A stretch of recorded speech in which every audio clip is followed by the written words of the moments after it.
Well, all right. Hello, everyone, and thank you so much for tuning into this very special webinar episode with the Professional Pricing Society. My name is Terrence, and today we have a very special guest with us by the name of Florian Bauer. He's going to be speaking with us and kind of giving a little bit of a tease for his upcoming speaking session at our Berlin conference taking place in November, and it's titled Behavior Discount Management: Winning the Ongoing Battle Against Unnecessary Discounts. Okay, so Florian actually co-founded Vocatus AG, an internationally operating pricing consultancy company in Munich back in '99, and which of course he has won numerous industry awards for its innovative work and tools. And since then, since January 2024, his company recently merged with Accenture. So now Florian is the managing director at Accenture Strategy, and he is here with us to speak about winning the ongoing battle against unnecessary discounts. Florian, how are you doing today? Fine, Terence. Thanks a lot for having me. Absolutely. And I'm looking forward to this webinar and even more so to the conference in Berlin this year. Yes. Awesome. We are super excited to have you today. I'm going to go ahead and hand the floor over to you so you can kind of get this party started and start talking about your topic for today. And so I'm super excited to tune in. Thank you, Terence. Welcome, everybody. I'm glad you joined, and I hope you get a very good understanding what behavioral discount management is, because this is what we're talking about. We talk about how to avoid unnecessary discounts, and that you can coin that discount management, but we coined that behavioral discount management because the issue is really about managing discount behavior. And that will be the topic of today. And it will be covered quite holistically. Nevertheless, it's only a tease for the actual workshop. So in the actual workshop in Berlin, we will discuss many more case studies, many more tools, many more topics. And so I hope to see you there. And I hope this webinar is a good tease and will convince you to come to Berlin. So behavioral discount management, what does it mean? What is the takeaway? So to start with the punchline, more or less, I will talk about what we call the discount iceberg. When you talk about discounts given, and when I talk about discounts in the context of this webinar, I really mean individually negotiated discounts. That might be mostly in B2B, but could also be in B2C. If you think about buying a car, you typically negotiate with the salesperson, and they might grant you individual discounts on top of what they normally offer. And so I'm talking about exactly these chunks of discounts that are individually negotiated and granted. And based on our experience over the last 25 years in doing these projects, in winning back unnecessarily granted discounts, our experience is that they are indeed useful and valid discounts to be given to the client. But the share of it is rather small. So only 20 to 50% on the discounts that are individually granted are granted for a reason or are reasonable and make sense. So a reasonable discount would be a discount that ensures the customer buys it all because you have a kind of individual price differentiation that helps customer across the price hurdle, or it helps customers to buy more. So whenever you have a discount that are efficient in that respect, they might make sense. So don't get me wrong, not all discounts are unnecessary if they're granted individually. But based on our experience, the larger part of these individually granted discounts are given unnecessarily. And there are four reasons for that. And I would like to talk about these four sources for unnecessary discounts. The first reason for those discounts being given is missing knowledge. Missing knowledge can have different forms. It could have bias, it could be biased belief about the customer. That's why the salesperson might be inclined to give more discounts than needed. Maybe she is assuming all the customers are discount and bargain hunters, so I need to give some discounts. As a matter of fact, this is not the majority of most customers. And these biased beliefs, nevertheless, might trigger the sales force to give more than necessary. Or missing knowledge might also imply having misleading information that doesn't really help in the sales process and anchor you on the wrong ambition of what kind of price you would want to have. Or missing insights. So one big reason for unnecessary discount is missing knowledge in the negotiation and in the sales process.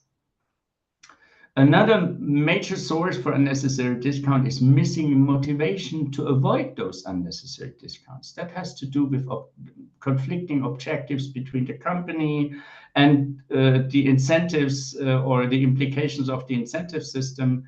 It has to do with insufficient feedback and missing flexibility of the incentive system. So information and motivation are two reasons for those unnecessary discounts. A third source of unnecessary discounts is missing necessity to avoid them. And that has to do with pricing governance. How do we structure price setting and price getting? How do we make sure that the responsibilities are clearly shared? And how do we make sure to avoid escalation processes that lead to a separation of competence about the customer and competence about giving additional discounts? I will come to that in a minute, just explaining a little bit what are the main sources. And the biggest and the fourth source of unnecessary discounts is the lacking ability to negotiate with the client. Very often, we focus on selling a product, we focus on selling features, and focus less on understanding what kind of negotiation strategy the customer has. We assume everybody being a bargain hunter, which is not necessarily the case. But if we assume that to be the case, we might be tempted to give more discounts than necessary. So this is our overview, and these 4 reasons for unnecessary discounts we want to cover and we want to work against. And as you can see here, missing knowledge, missing motivation, missing necessity, and missing ability, all of them are in essence behavioral issues that have to do with managing sales behavior. Now, before we dive deeper into those 4 reasons, if you want to tackle this issue, and it's a very satisfying issue because it will have immediate returns, it will immediately give you a higher margin back, it will pay off by itself for all the effort you put into that, optimizing the last mile of pricing. But before we go deeper into that, let's also talk about what is the challenge of taking up that issue. Because you have to understand that pricing here, discount management, is really a marathon. It's not a sprint. It's something you need to do every day. You need to win back this unnecessary discount continuously. And if you want to do that, we talk about change management. And for managing this change, we have to be aware about 2 vicious self-fulfilling prophecies that we need to take up with and fight against if we want to reduce the unnecessarily given discount. The first vicious circle and self-fulfilling prophecy within that context is that very often sales is saying that we give discounts because our customers are bargain hunters. So the reasons why we need to give discounts, have a larger leeway to do so, is because our customers are bargain hunters. As a matter of fact, this is the perception, whereas the reality very often is our customers are bargain hunters because we gave them discounts. We trained to expect that. So this is one vicious circle which we need to turn around and give our sales staff learning experience that not all customers out there are bargain hunters, and maybe we just trigger them to become one. Another vicious circle in that respect is that very often it's said we give discounts because all our competitors do. And also here, as a matter of fact, all these competitors say the same. If you ask companies within a price war who started it, 80% to 90% say the others started it. So we also have to work against this self-fulfilling prophecy and question ourselves. We often talk about customers being bargain hunters or price versus value buyers. We have to question ourselves whether this is really the issue or whether we should rather talk about value versus discount sellers rather than price versus value buyers. And for some extent, at least, the issue is often both, and we need to also tackle our part of this problem. Now, you might also say that, okay, 50 to 80% of these discounts are unnecessary. How can you say that? I want to share one example, which the COVID crisis gave us. Because in 2021, when you look at all the results or most of the results of the car manufacturer, you will see that they had a significant increase in profit. Sometimes, I live in Munich. In Munich, there's BMW. BMW reported a tripling of the profits in 21. Now, this is really amazing because, as you remember, 21 was Corona crisis, right? Why is that? Well, major reason for that is that they stopped giving discounts. That was one part of the story. There are other reasons, but this accounts for most of the lower discount. Most of the increase in profitability was due to reducing the discounts.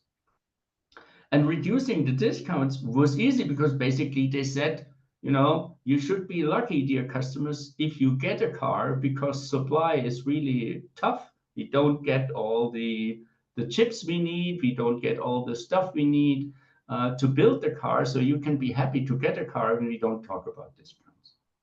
That makes a lot of sense.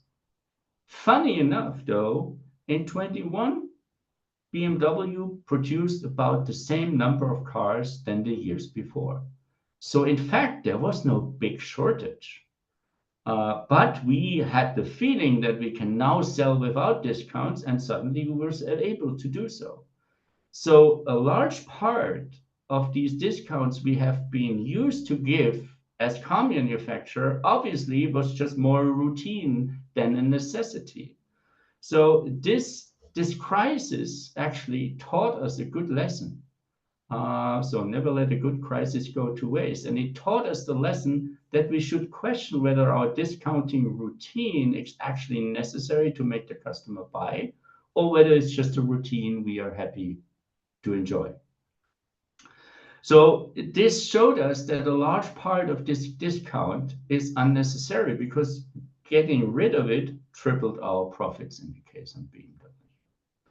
Now, I would like to go a little bit deeper in each of these four aspects and dimensions. Now, let's first, and to make it also a little bit more concrete for you to understand, and as I said in Berlin when we do the workshop, the full-day workshop on these topics, we will go much deeper than this and have a lot of case studies to be discussed and covered, and also a lot of quick wins we can capture, we can follow to recapture this unnecessary discounts. Now, when we talk about missing knowledge and we want to improve that, we need to have some pricing. We have to improve pricing intelligence within the discount management system. What can that be?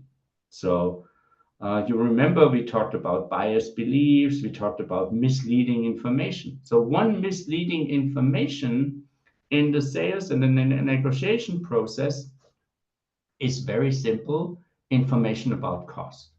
In a lot of industry, sales has a transparency on cost. But honestly, if sales focus on cost, they will always anchor on a too low price because they will say, okay, this is my cost, I need a margin, and this is my price ambition. So if they have cost information, you run the risk that the ambition will be set too low.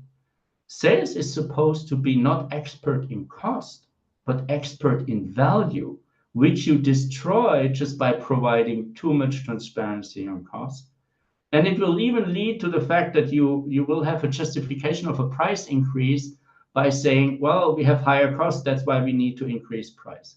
Whenever sales does that, they open up the box of Pandora, because procurement or the customer will come back on that and said, you said you increased price because higher energy costs. Now the cost went down again. I expect the prices to go down. So having cost information within sales is a very risky business, and we should not provide this information, which is just anchoring the price ambition much too low. The next thing I would like to give you an example for is not misleading information, but information we would have, but we just don't share. So one thing we did, for example, with a client of ours that had the problem of high discounts overall in their last mile. And when you talk to the individual sales reps, they were really vocal about why that is necessary, this discount. But nevertheless, you had a big variance. But the company didn't share the variance on price performance, where we say, this is information you have, why don't you share it? So what we did here is we provided missing insights up to that point by saying, look, we have an average discount of 29.7 across everybody here.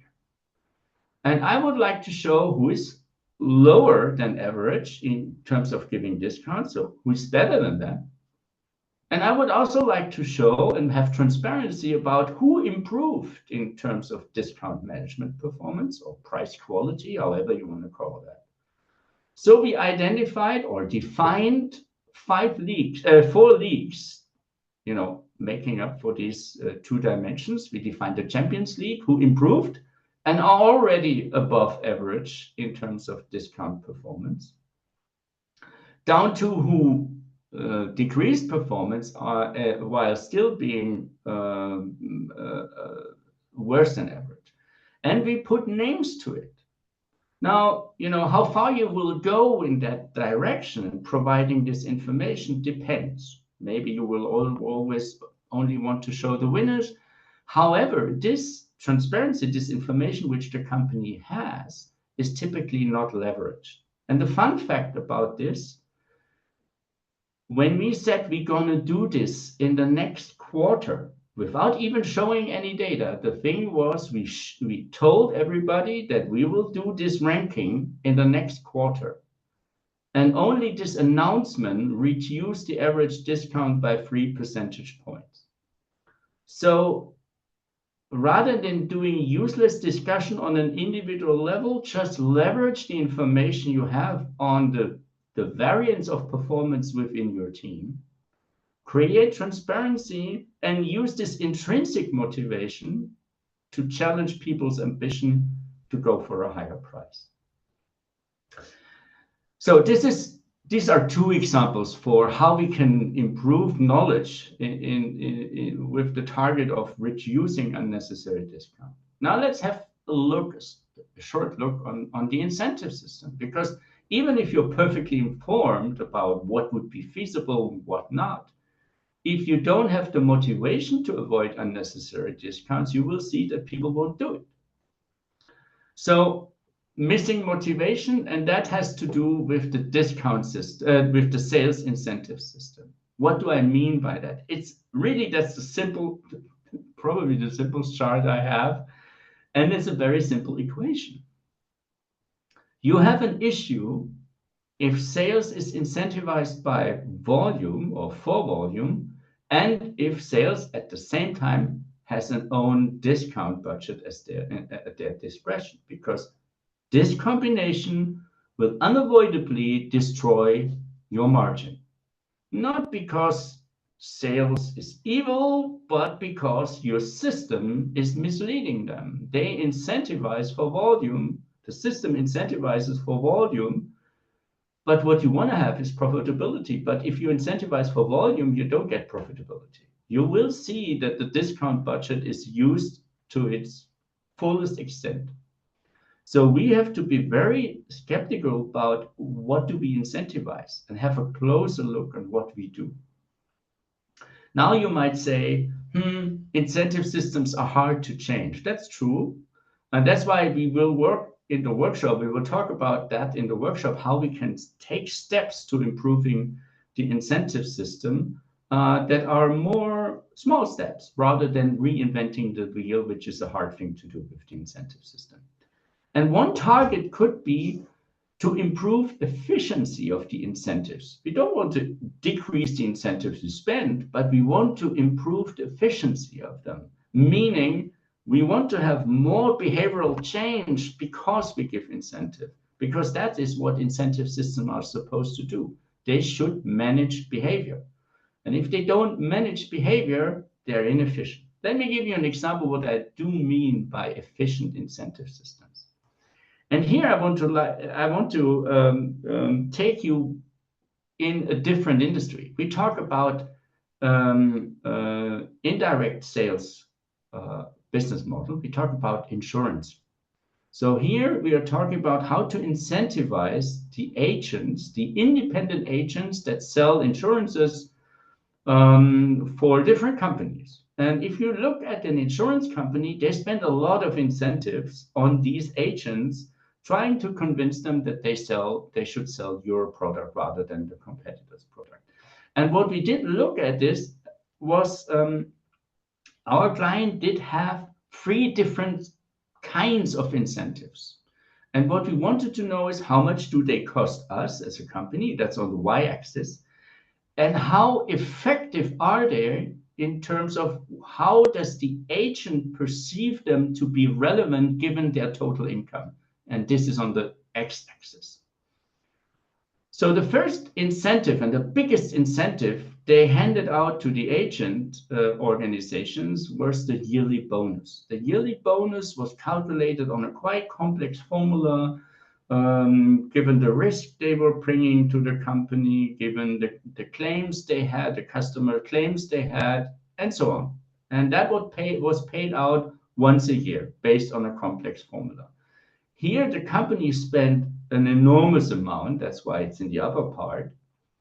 But the agents did, in fact, underestimate the relevance and the proportion that yearly bonus did have in terms of their total income. So that was a rather inefficient incentive. Then there was the second thing they had as an incentive element, which was the monthly commission. 10% of the premium at the end of the month was going to the agent. That was kind of in par with how much that cost us and how much bang they made, that incentive made in the head of the agent. But then there was a third element of their incentive system, which was a cash bonus. So for signing a contract, the agent did get a certain cash bonus at the end of the day in on their account. That was only a few dollars, but it was very quick, very direct, very predictable. And this daily cash bonus was highly overestimated in relevance measured against the total income of the agent, whereas it didn't cost us anything, or not anything, but it didn't really cost us a lot. So we can invest an incentive dollar in a smart way or in an inefficient way. That's why redesigning incentive system to match for their behavioral impact is a very crucial thing. Rather than adding incentive elements all the time, I recently had a client that had 46 incentive elements in their sales organization. You can imagine they're just spending money without any steering effect. So having a closer view on the incentive system is a crucial aspect in discount management. The third aspect is missing necessity. And that has to do with providing a good pricing governance, which basically means 2 things. Who sets prices, who executes prices, and how do we split responsibility between those 2 groups? And secondly, how do we design escalation in a certain client negotiation when it comes to the situation that the client says, I want to have more discount or I don't buy. Now, the first thing about pricing governance is to separate the two tasks of setting the price, which in our perspective is the task of the pricing department, headquarter, centrally, whatever. But the target needs to be, the pricing department needs to set the wish price. This is what we would like to have and what is feasible for this segment in this market. And then they have to define the want price. This is the average price we need to have for this market, this segment. But they also need to define the walk-away price. And very often, pricing departments leave sales alone by not defining the walk-away price, which creates a situation that sales feels, as I said, left alone, and the kind of burden of winning the customer with whatever price. So we as pricers have the task to define this walk-away price and give sales the security they can stand up and go. That is what we need to do centrally because we understand how the market, how a segment reacts. Now, within this price corridor of walk-away price and wish price, sales needs to, vis-a-vis a specific customer needs to define the go-in price. What is the price I'm going in? The negotiation, and they need to define the go-out price. A problem that often happens here is we expect the customer to be a bargain hunter, and these are critical customers. So what we do is we already have a very good price. That's the worst thing you can do if you meet a bargain hunter. If you really meet a bargain hunter, he or she only buys if they make you suffer. So if you already suffer with your price going in, then you will die with your price going out. So this is kind of tactical preparation within the price corridor. But the main message here is we need to separate the two tasks, which is often not the case. Pricing defines the corridor, and sales defines how to move within this corridor, giving a clear boundary of their pricing power. Now, when we go beyond this pricing governance, how this is typically done, we also need to look at how a special negotiation takes place, how a specific negotiation happens. And I brought you an example here, which is not an unusual one. We had a client here that has an official maximum discount internally defined as 25%. When they looked into the data, the average discount granted was 34%. Now that's quite surprising. How could that happen? Well, it could happen through an inefficient and margin-destroying escalation routine and process. As a matter of fact, 90% of all the RFPs and contracts have been escalated from the sales rep to the next regional level, to the regional manager. And 85% of these escalated contracts, escalated means, dear boss, I need more leeway, I need a higher discount, and the boss grants the discount. Why? Because the regional manager basically faces the alternative of saying, no, dear sales rep, I don't give you the discount. Then they have to, negotiate with the sales rep about the yearly revenue targets, or they say, yes, I give you the discount, then the customer gets the discount and nobody feels responsible for this lost margin. Not the regional manager, because he said, I just acted upon what the sales rep told me about this customer. And the sales rep says, I'm not responsible because I just did what my regional manager allowed me to do. So our basic rule is to keep the boss out, because the boss will always bring in a destruction of responsibility, a too easy escalation, and basically a loss in profit that for which nobody feels accountable anymore. So this is something we need to manage, and we can manage this by, for example, giving more transparency to the issue, what the problem is, rather than saying I negotiate with my sales rep about how much discount they can have, because this negotiation takes place internally. So we have a lot of internal negotiation, but not one with the customer. Rather than going through this internal negotiation, the discussion should be, look, this is what we have. We have a product for $100. If we don't give any discount, we have a contribution margin of $30. Now, just for you to understand, dear sales rep, if you give 10% discount, we need 50% more volume. If you're able to bring me that, you can give whatever discount you want unless you reach the walkaway price. Here is where pricing governance comes into play. And if you look at the sensitivity behind giving more and more discount, you will see that the necessity in terms of volume increases much faster than the discount you give based on that. So making everybody understand and act upon this might delegate the discussion from an internal to an external one. So rather than fighting over, can I give more discount to my client, we should jointly look at this table and say, okay, how much more revenue do we think we can make giving more discount?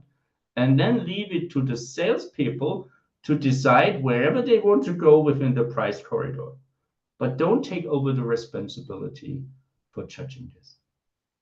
So we now talked about information, motivation, and necessity to avoid discounts. When we manage these things, all the three of them, then what we basically do is we move a negotiation that currently takes place between management and sales to where it should take place, namely between sales and the customer. Here, the negotiation should take place. And once we manage to move it to that direction, we can now go to the fourth dimension that is the fourth lever of avoiding unnecessary discount, which is negotiation excellence.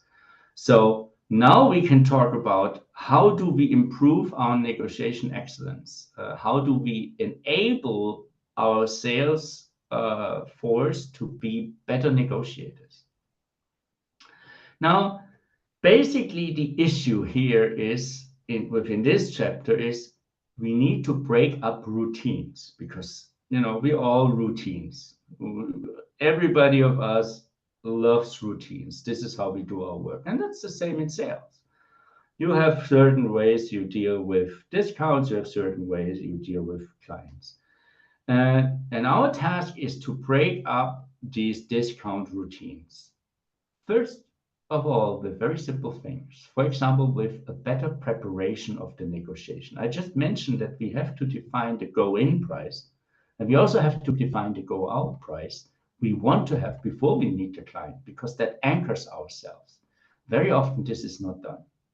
So we need to set up a much better preparation because, as Sun Tzu said, every war is won before it even started, or every war is lost before it's even started.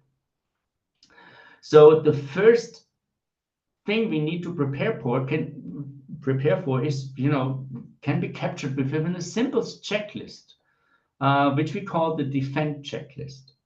So we should prepare ourselves for the client or the customer coming up to us and say, I want to have more discounts. How do we react? This is not something we come up with in the minute.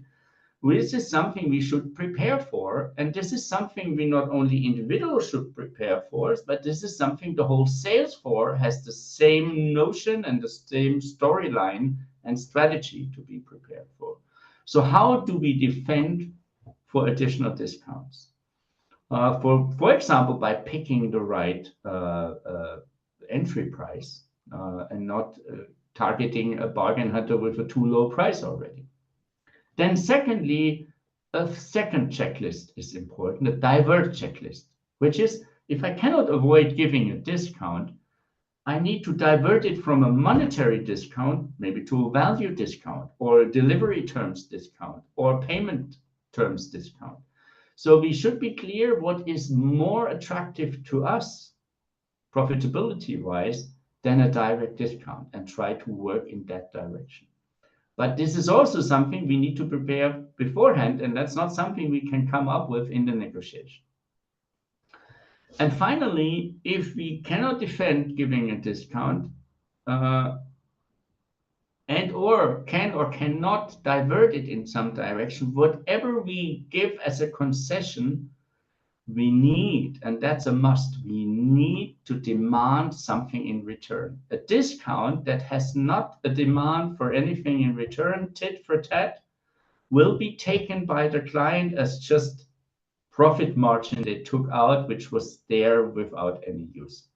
So that's the learning for the next negotiation. They can already take that off because you obviously didn't have a problem giving it. So whenever you give a discount, you need to get something in return, whether that's a testimonial, whether that's a factual something that the client needs to bring to the table. That has to do with, a hygienic aspect of negotiation. You need to ask for something and you need to track that this is also provided.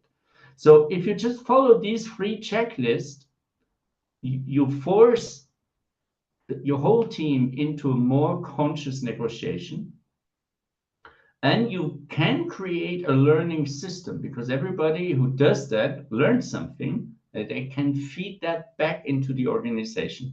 And very often, sales is a black box. Everybody's a lone wolf and fights for him or herself. We need to bring in light into this black box.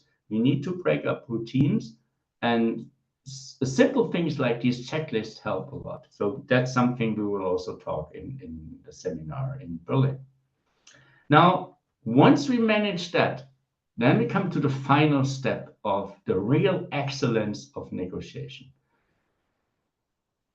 Because what we need to learn finally is that we think we sell products very often, but in fact, what we do in sales is we manage decisions.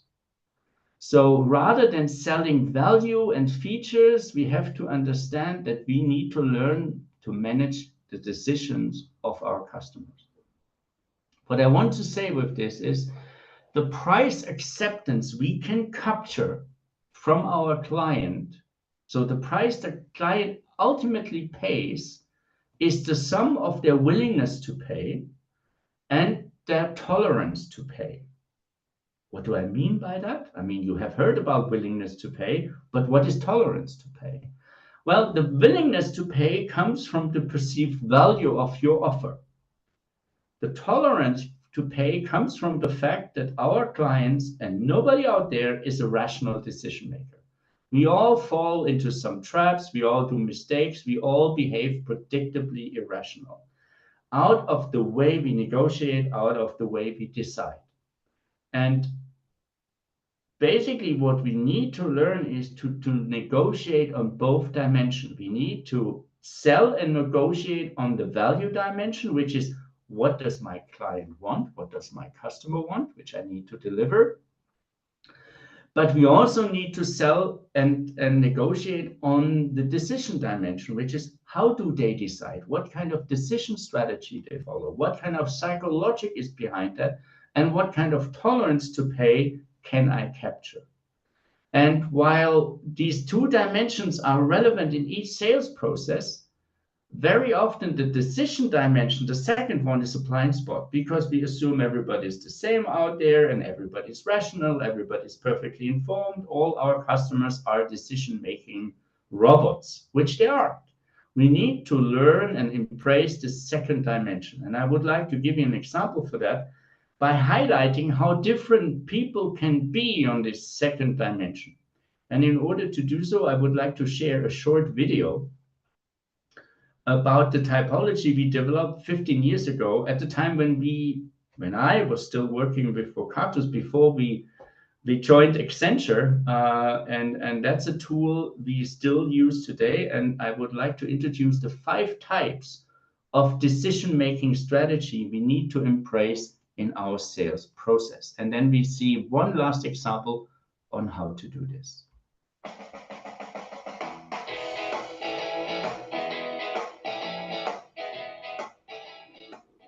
This is how most companies imagine their customers. They're perfectly well informed.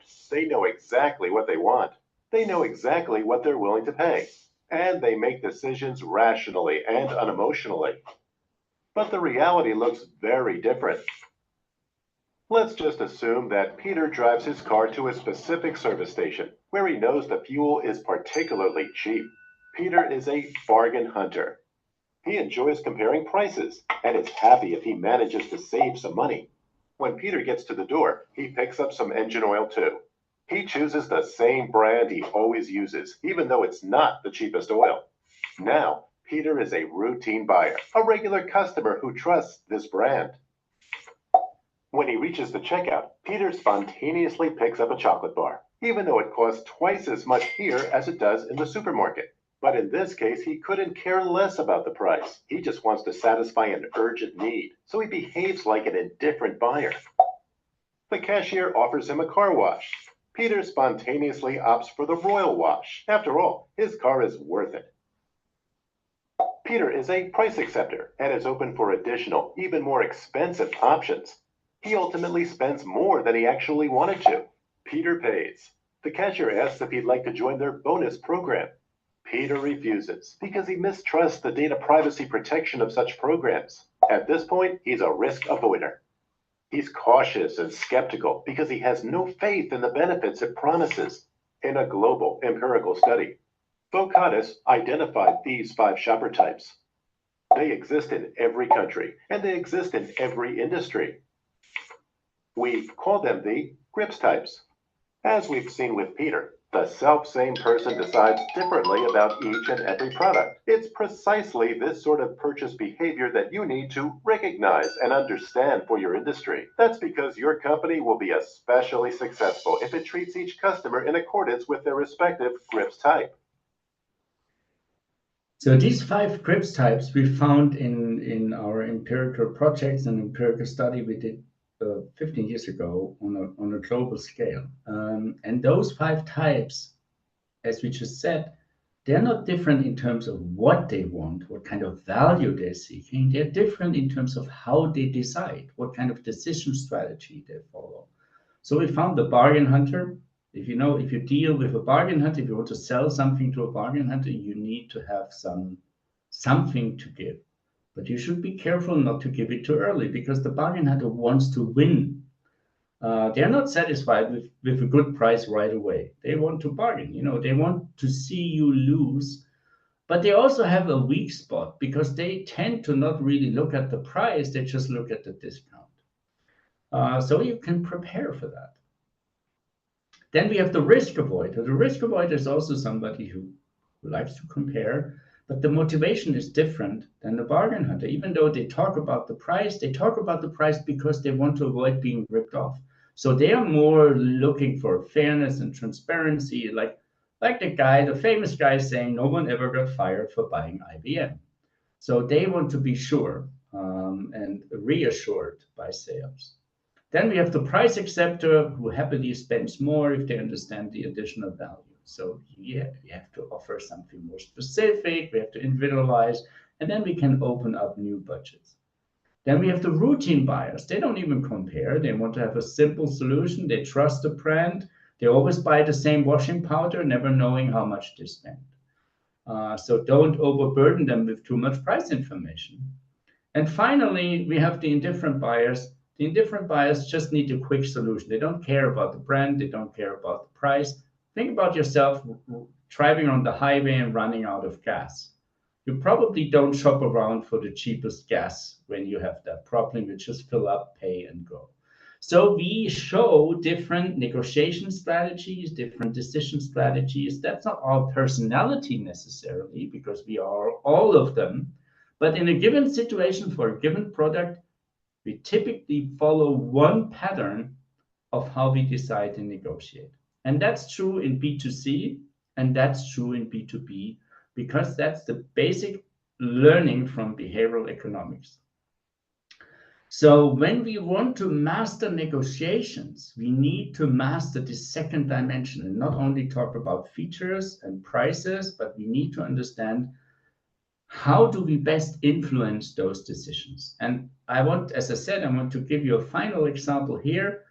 From a B2C project where we were optimizing the KPI in a sales call center.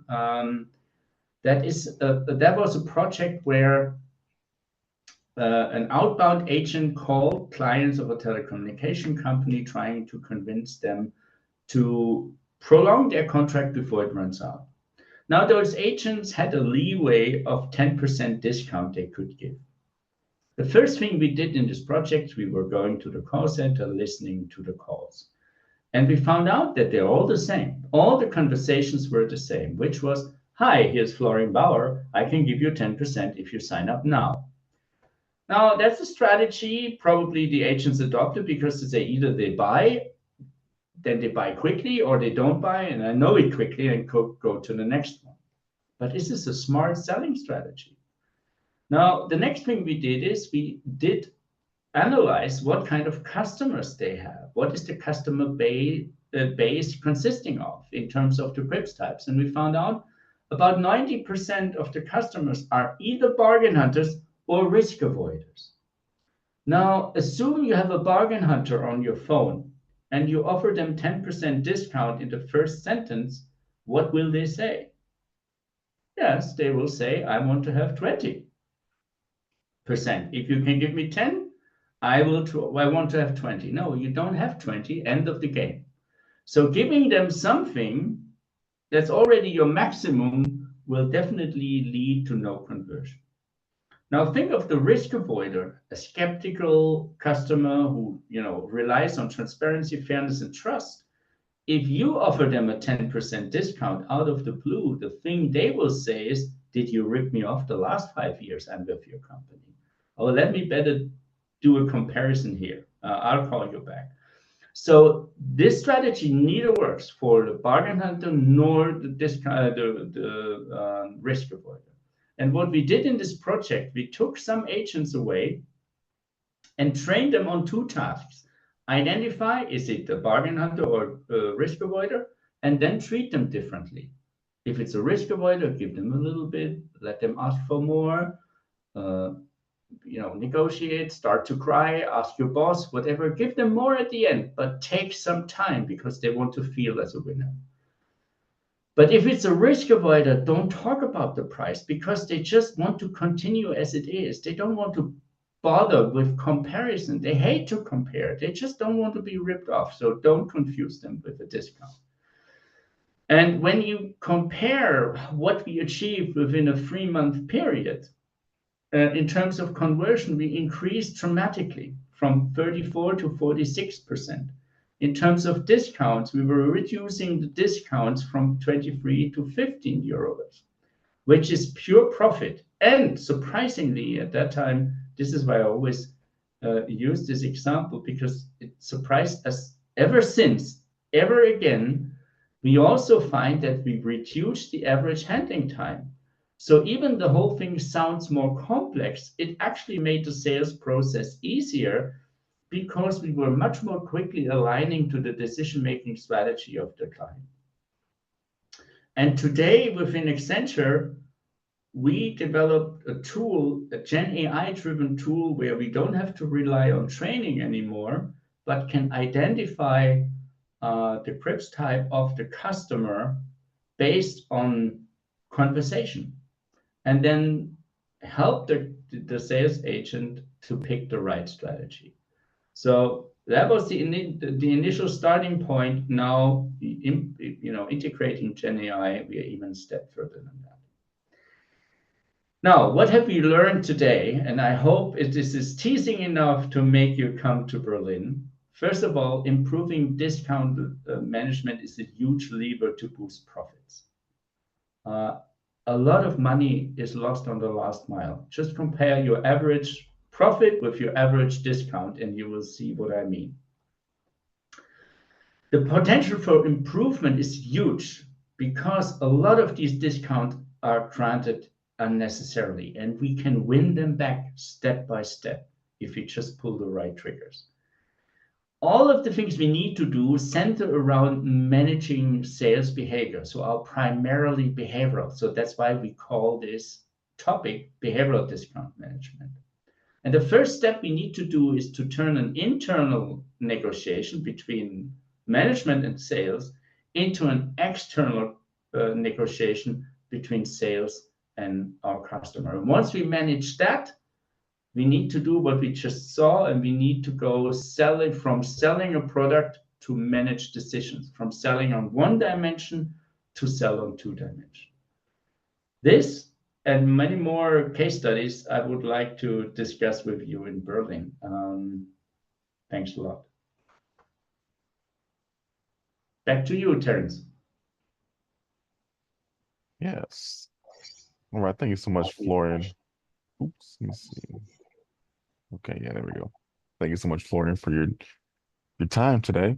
This was a webinar serving as a nice teaser for your upcoming speaking session in Berlin this November. Where, for those who are interested, can they learn more about you or Accenture, or what you stand for, any type of resources that you may have available? Well, actually, I would, because the situation from company to company is very different. I would actually propose to just get connected with me on LinkedIn, send me an email, and we will quickly find out what is the best thing I can provide you with. So that would be a very direct thing, or as I said, come to Berlin. Okay, good, awesome. And then, of course, for those who are interested as well for our Berlin conference, you can learn more about that at pricingsociety.com/PPS Berlin 24, or just go to our website and visit the conferences tab. Thanks again so much, Florian, for your time today. And for those My who are pleasure. tuning in, we'll see you guys in Berlin. Have a good one. Have a good one, Terence. Thank you.